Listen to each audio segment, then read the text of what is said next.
Hello, this is Murat Tuncer. I'm going to talk about PostgreSQL authentication, that is, from trusted tokens and short history of PostgreSQL authentication. It is about how PostgreSQL authenticates your connection. I'm not going to write methods. I'm just going to explain why each authentication method exists and how you can choose between them. Let's move from trusted tokens.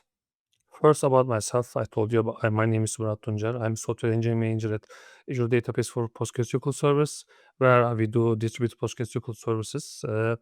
I was previously at Citus Data, where I had a chance to work on PostgreSQL extensions named Citus and the C-Story FTW, that is columnar extension. I also work on distribute PostgreSQL service back then called Citus Cloud. Okay, let's go next. So this is the problem. pghpa.conf, where all PostgreSQL authentication happens. And most users only see this once, maybe more, but mostly once, when something fails. And they open the pghpa.conf file and they discover PostgreSQL has roughly a dozen of authentication methods, not one, and there are many, and it may look confusing in the first. But the line you see on the screen is the most modern cluster ends up with. Let's dive in and see where that came from. So this talk is about authentication methods, but these questions, I'm not going to answer those questions. Uh, I I keep getting those questions myself, and sometimes I ask those to myself either too. But the honest answer to all those questions is the same: history. Uh, every method you'll see on the pghp.conf file solved a real problem at a real moment sometime in the past. And once PostgreSQL introduces something, some methods, anything, uh, it stays there once it ships, and PostgreSQL maintains backward compatibility. Okay. Well, authentication makes sense. That is, historically, you need to authenticate who is connecting to your database. And PostgreSQL evolved with in time to address the needs of the new era, uh, and it just kept it. It just built on top of it. It did not replace it. Let's walk through those. In the PostgreSQL original world in like 1990s, maybe towards the end of 1990s, world was a little bit different. Uh, PostgreSQL grew upon shared Unix machines on research and university environments. Uh, Threat model was basically nothing. Uh, like if you can already access the Unix box, you are a colleague. You are not an attacker. You are a trusted person. This assumption shaped the first generation of authentication methods. Um, and you can still see that now. Uh, there are like a few ones. Like obvious one is trust. Like when you are in the when you are in the operating system, you are trusted by default. So Unix trusts why shouldn't PostgreSQL? Uh, and then ident was a little bit different. There was an additional process in the data server that authenticates you. But it is not as modern in today's criteria. The next one is peer authentication. That is the refinement over the ident authentication. That is basically operating system user. It just like this PostgreSQL knows the username and recognize the username from the operating system. Goal here was just a convenience. Like PostgreSQL wants to let you in, and it doesn't try to keep you out. Let's go to a little diagram. So here is like Alice, the regular cryptography user. So user logs into the Unix user account with their own name or credentials and try to connect to PostgreSQL with trust or peer. And PostgreSQL knows the identity of user, but by the operating system username. There is no additional authentication is needed. Well, time has progressed like towards the end of 1990s and maybe early 2000 is that with the user not invention but expansion of the internet, people are no longer connecting from the same box but connecting to database from across other networks across the world or from uh, shared resources, shared networks. Previously, like trust and peer authentication methods no longer address the need, and we needed passwords.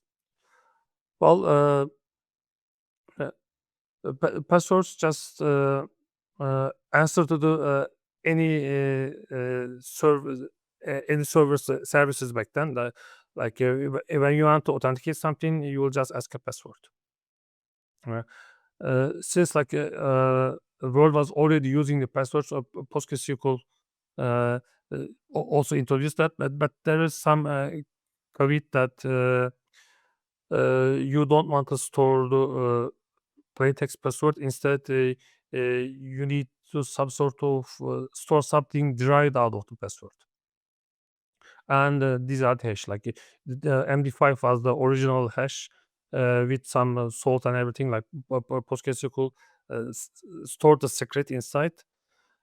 Uh, and by the time progressed, like there were some vulnerabilities discovered in MD5, and another hashing method was introduced. Also, it came with a little change in authentication. With PostgreSQL 14, that Scrum shell authentication was default, and it was basically a challenge and response authentication. This way, you don't send a plain text password over the wire, so that it will give you a little bit of protection against like wiretapping efforts. So again, the same diagram. A client right now sends a password or MD5 hash or some Scrum share SHA uh, challenge response data, and PostgreSQL just authenticates you. Here, maybe I should tell something about a little bit about authentication and authorization. Right now, I'm talking about authentication. That is Postgres validating if the user is really what they claim to be. Authorization is something else. Authorization is uh, after authenticating the identity of the connecting personal entity, deciding whether that entity is allowed to log in. That is authorization. That is not the topic of this discussion. We are focusing on authentication only. Let's go next. Uh, well, passwords look like easy, but they were actually hard because when you create a password, you need to store that in a long time. Rotating them are like difficult. So you need to rotate the password in the database and all applications or clients using them. Uh, Also, leaks was the problems because when you have a password, it is usually stored somewhere else. Actually, many places. There were stories of people writing their passwords in front of the on stickers on the monitors, so that eventually led to password leaks. Uh, Scrum helped a little, but it didn't change it because you're still storing a secret in multiple places, and that is prone to leak. So some new solutions were needed. Well, coincidentally, that is the coincided PostgreSQL growing popularity, and enterprises took interest. Uh, but there are some well gotchas there. enterprises already know how to tell who are you. There were like identity directories, there were domains, auditings. Database was not the truth for identity anymore, and it shouldn't try to be. So external entities uh, uh, can and should provide authenticate users, and PostgreSQL just rely on them. Let's go for it. Well, the first one was LDAP. That is, PostgreSQL doesn't care about the password. It just asks LDAP to validate the password and authenticate. The other one is Kerberos or GSS API based things. So these are a little bit different. I will show that in the next picture. Uh, it is like your client first connects to that uh, identity provider, and that provide you some token, something, yes, or some information, and tells that to Postgres. PostgreSQL trust the decision made by the authentication, and uh, doesn't try to do any further authentication, just trusts it. This worked for a while. Uh, And meanwhile, some other people thought about, okay, we don't want to store any secrets, but we can still authenticate. Certificates came in that picture. So it's like both client and server had their own certificates, own secrets, and the secrets are their own. There is nothing shared between them. Uh, so it looked like this. So you see that double arrows. So client had its own certificates, the server had its own certificate, and um, they tried to authenticate each other. Um, so this seemed to be working fine for a while, uh, because like uh, client was proving its identity, and PostgreSQL is telling an identity, and there is a certificate authority that both parties trust, and that party helps you uh, uh, identify if that certificate is valid, and therefore authenticate your identity. Well, they were also hard. Well, hard part uh, are are not how the certificates were created, or how not the cryptography part, but just as a passwords distribution part was hard. When you create a certificate, you need to be able to distribute that on all needed clients in a secure way. Your clients should be able to safely store them, and when the time comes, that certificate should expire, and it need to be able to revoke when something goes bad, uh, and almost all problems with the certificates are operational one. Cryptography are not involved there. Then something as well, just progression. Cloud was better. Uh, and the workloads changed a little bit. So instead of this long-lived connections, suddenly services were issuing very short-lived connections, maybe in the order of seconds. Maybe long-lived connection is now 30 seconds at best. Uh, and uh, classic ways of authentication, like password certificates that are supposed to live long, seemed no longer necessary. They just didn't fit in. Like automations were there are no humans involved, so there's no need, there's no way, no need to store password anymore. And some smart people thought about, okay, why shall we introduce this shorter lived secrets, that is tokens. This is where actually things get more interesting. uh, for years, like over every managed cloud provider, like AWS, Azure, Google Cloud, they have their own token providers, and they needed some specific extensions on PostgreSQL side to authenticate the token. And finally, in PostgreSQL 18, it said, okay, let's help you a little bit and introduce this native authentication methods.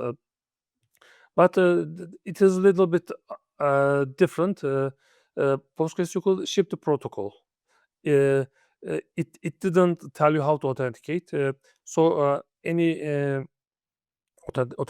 database should be configured to match the proper identity provider.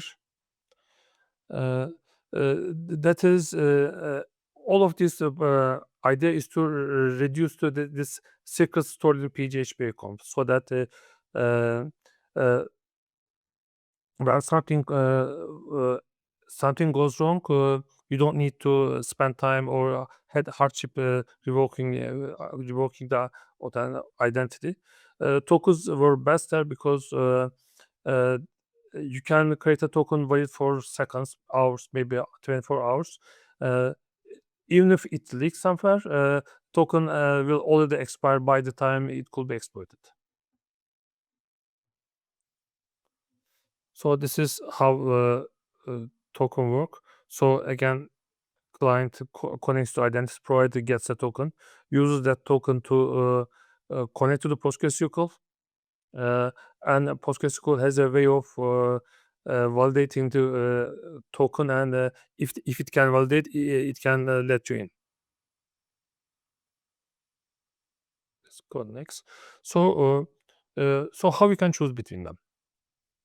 So, well, there's no best method. Like it depends on what you want or what you need. So if you are just developers doing some prototyping or development, you can use peer authentication, even Trust. I use Trust for a very long time. Uh, when you have small applications that you need to maybe deploy to fewer clients, using this Scrum shell authentication, password authentication, mm, well, could be preferable because it is easy to configure, and you can barely make a mistake there. But as soon as if you are enterprise users, if you are many users trying to connect, and you want to control individual like persons, you need to use LDAP or Kerberos based authentication, uh, or you might be using a service like cloud service, or some other service, and in that case, you need to be using either certificate that you can easily rotate, or maybe token, like enter ID or out, whatever environment you are in. They're all good, but don't get into this mistake. Well, trust, that is very powerful. Don't ever use that in production. Uh, and you'll be surprised to see many people are still using it. The other are still like they look different, but there's a common theme between them. It is when somebody picked a pretty strong authentication mechanism and skipped operational part. Uh, so like you can share passwords across services, you shouldn't.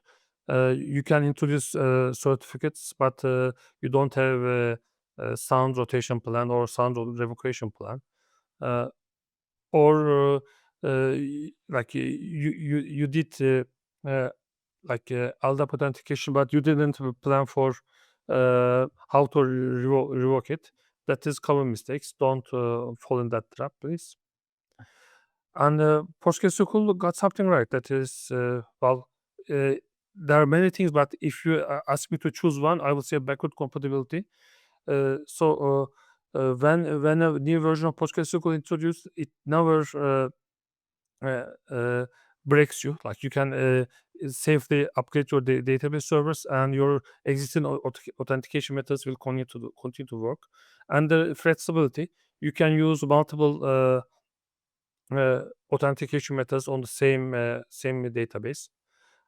And operator has like very granular control. You can do anything you can do. And when you get into PGHP conf file, you will see the history. Like it doesn't delete the old authentication methods. It just uh, extends it. So your takeaway from like this talk should be is that well, authentication is a history of trade-offs. You need to make a decision at each go. Uh, and before asking how question, you need to understand the why part of it, why you want to do a certain authentication, or why you want to use certain authentication method. And if you have multiple options, prefer short-lived identities, short-lived authentication methods, and always optimize for revocation. Uh, okay, somebody may be authenticated now, but it might not be in tomorrow or in a week. Just plan for that. In closing remarks, well, if your PGHP conf file feels messy, because the real systems are messy, it can get complicated too quickly. Uh, so just accept that and use it in a safe way. Thank you for listening. And you can ask your questions in the Discord channels. I will be able to answer anything you may ask. Thank you for listening again. These are the references.